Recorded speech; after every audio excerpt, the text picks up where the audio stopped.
quantos anos a gente está iniciando a incidência na pornografia? Já o primeiro Média de acesso? 6, 7 anos. Criança, ao ser assediada, ela não identifica Não, que está sendo assediada. nem percebe. Qual é o verdadeiro impacto negativo para este jovem que está aí sedento e contaminado pelas redes sociais todos os dias? Olha, a coisa mais assustadora que existe, foi o que você mais ou menos falou, a questão de criar uma expectativa que existe um padrão perfeito, né, que deve ser seguido. Então, essa questão da comparação talvez seja uma das coisas que mais adoecem as pessoas. E quanto mais jovem... Pode botar um pouquinho aqui para mim, querido. Quanto mais jovem, menos estrutura eles têm para fazer o filtro, para ser seletivo e falar assim, não, isso aqui ali faz bem para o cara, mas não faz bem para mim, né? Quanto mais jovem, mais influenciável você é, né? Até 25 anos, o nível de você fazer esse tipo de manipulação é muito mais fácil, né? Porque o lobo frontal ainda está muito ali em desenvolvimento. Então, a gente tem que ter essa noção. Eu acho que a pior coisa que acontece, e isso eu já tenho observado, eu pedi toda a minha equipe lá do podcast, toda vez que um influencer morre, eu falo, pesquisa. Aí eles, olha, tem possibilidade de ter sido suicídio. Falei, tá bom. Quantos nós tivemos? No primeiro semestre do ano passado, a gente contabilizou 8. Assim, que chegou a ser divulgado. No segundo semestre do ano passado, 12. Então, você vê que é uma coisa que está adoecendo dentro desse universo. Porque a comparação, quando é feita dessa forma desumana, de criar padrões inatingíveis para todo mundo, tipo assim, você é bem-sucedido com este padrão. Se você não se encaixa nesse padrão, você cria a frustração. E a frustração vem ansiedade. A ansiedade crônica vem a depressão. Então, assim, esse eu acho que é o grande desafio, tanto que já tem países, estados americanos que começam a restringir, de fato, o uso de rede social, dependendo das idades. Em alguns países asiáticos é proibido, é crime, é cadeia, a criança ter acesso a aplicativos celulares, enfim. E imagina, né? Se os adultos não estão prontos para isso, quem dirá os nossos crianças. adolescentes e crianças? E crianças, realmente, porque estão começando muito cedo, de forma desenfreada e sem nenhum controle, né? Então, quantos anos a gente está iniciando a incidência na pornografia? Já o primeiro Média de acesso? 6, 7 anos. Inacreditável, né? É surreal. E isso vai tornando uma coisa tão comum que a criança, ao ser assediada, ela não identifica que está sendo assediada. Nem percebe. Porque é o senso de normalidade. Exatamente. Tem uma coisa que é uma das cenas mais caóticas que nós presenciamos e ninguém se escandaliza dela.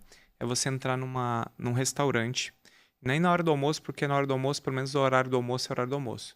É pós-janta, às 10 horas da noite. Ou seja, a criança não tinha que estar no restaurante às 10 horas da noite. Aí aquele grupo de crianças de 2 a 7 a 12 anos, todos com o seu tabletzinho segurando ao lado. Isso ali é um assassinato coletivo e ninguém está percebendo, ninguém está falando nada. Por quê?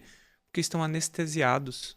A gente está dopando as nossas crianças. E o pior é quando, inclusive nessas reuniões, nessas confraternizações, estar junto, são várias crianças com tablet e elas estão juntas, elas não estão criando sinapses, relacionamento, brincando. E os pais acabam cedendo a isso para justamente ter uma tranquilidade. Mas até que ponto? Mas tem como ter tranquilidade diferente. Com Por exemplo, certeza. dia dos Reis é um dia que eu faço festa lá em casa. E eu tenho 4 sobrinhos netos, né? Todo mundo quer se divertir, tudo bem. Eu contrato recreador, mágico, e acaba que todo mundo participa, tá? Lógico. Os adultos ficam mais encantados do que as crianças. Sim. E é muito bom. Então, assim, dá pra gente fazer Lógico isso. que dá. Aí reúne os amigos, tipo assim, todo mundo quer curtir. Ok, então vamos ver um bom recreador. Mas ali, né, do nosso lado. Bia, eu posso Porque falar... não vem um recreador que a gente deixa na mão. Sim. A gente tá ali, tá junto. Sim. Né? Eu posso falar como pai e não agora como médico. Houve a necessidade de muito tempo, muito esforço. Hoje eu tenho um menino de 8 anos que ele estaria ali sentado lendo um livro durante 1 hora, 2 horas, enquanto a gente está aqui. e que provavelmente pediria licença para ir ao banheiro, Uhum. ou se fosse beber água, ele fala, posso beber água? Então, aquilo que muito vale, muito custa. Só que as pessoas não estão... Acham que isso foi assim, né? Exato. Sim. Pagando o verdadeiro valor para terem crianças funcionais, educadas e que vivem sem telas. Aí eu vou falar como pai de uma criança autista que era nível 3 de suporte, cheio das suas dependências, suas necessidades e dificuldades, que evoluiu e funciona super bem. E que agora o nosso pequenininho com 1 ano e 3, 1 ano e 4 meses, seguirá o seu caminho, seguirá o caminho do irmão. Eles vão brincar, vão ser felizes. E você é contra as telas? De maneira nenhuma. Eu adoro assistir um filme com meu filho. A gente estoura uma pipoca, senta do lado. Vamos assistir um filme que a gente vai ficar conversando a semana toda. Até assisto uns filmes que a Gabi não gosta que eu assista, porque assim, é um filme que eu gosto também, porque também fica muito infantil, não vai rolar. Então, a gente vai ali... Não, mas é que, falando assim, ele tá assistindo Star Wars, X-Men. Enfim, mas aí a gente... Coisas de meninos. Muito de Às meninos. vezes eu tenho que podar, calma, amor, ainda tá...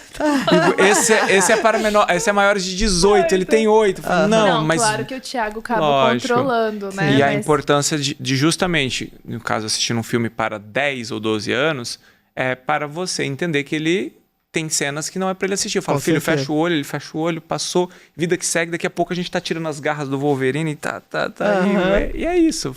E eu não sou contra as telas, eu acho que a gente só tem que tomar mais cuidado. Não tem que ser contra nada, a gente tem que fazer o bom uso. É que a gente tem que se adaptar. Você estava comentando da festa que você faz em casa, por exemplo, nós temos como hábito, a gente convive com pessoas que têm mais filhos também.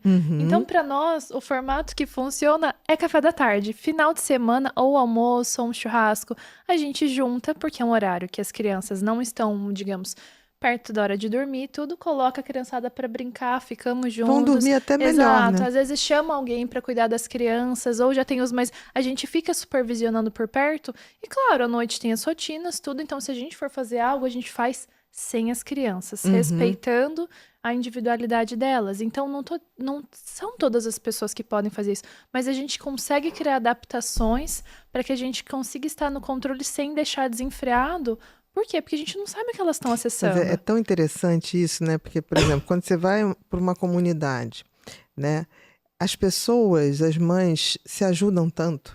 Sim. Tanto que a gente tem muito que aprender, né? Muito. É aquela que fica assim, uma toma conta de 3 filhos, aí 3 se unem para dar um dinheiro para aquela que está desempregada para poder tomar conta das crianças. Eu acho que a gente tem que ter esse espírito de comunidade mesmo, assim, no sentido de, tipo assim, o que a gente pode fazer para as nossas crianças ficarem bem, a gente também ficar bem, e a gente está ali, né, supervisionando tudo. Eu acho que a gente tem que aprender muito com isso. O provérbio africano, né, é necessário uma verdadeira aldeia para cuidar de uma criança. Exatamente. E hoje sozinhos. Exato. E hoje as mães não têm essa orientação, esse cuidado. Mas também a gente tem que apontar alguns erros da sociedade, porque senão, mais uma vez, parece que tá tudo normal. E se essa mãe, a gente tá falando dessa mãe, mas nós estamos falando desse casal, né? Está às 11 horas num restaurante caro. Nesse caso aí que vocês estão citando. Exatamente. Não é a mãe que não tem com quem deixar, ou não dava para fazer, ou porque você não vai sair.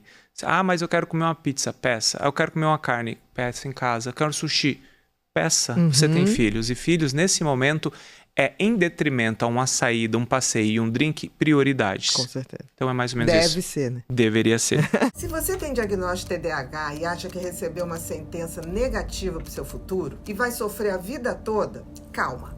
Eu tenho uma coisa para te falar. Eu também recebi esse diagnóstico na minha vida já na fase adulta, apesar de ter todos os sintomas desde criança. E hoje eu tô aqui para dizer que não é uma verdade. TDAH não é uma sentença de fracasso. E assim como eu encontrei o caminho para lidar com o meu cérebro e alcançar objetivos pessoais e profissionais como os que eu tenho e atingi hoje, você também pode. Eu gosto de falar que o cérebro TDAH é um tipo de motor de Ferrari, que se tiver um piloto à altura, pode alcançar destinos inimagináveis e maravilhosos. Basta você saber pilotar. A nossa Black Week já começou. E adivinha? O curso Mentes Inquietas Superando o TDAH está com descontão de 34%. Então corre, clica no link que está aqui embaixo para garantir a sua inscrição. Eu estou esperando você lá.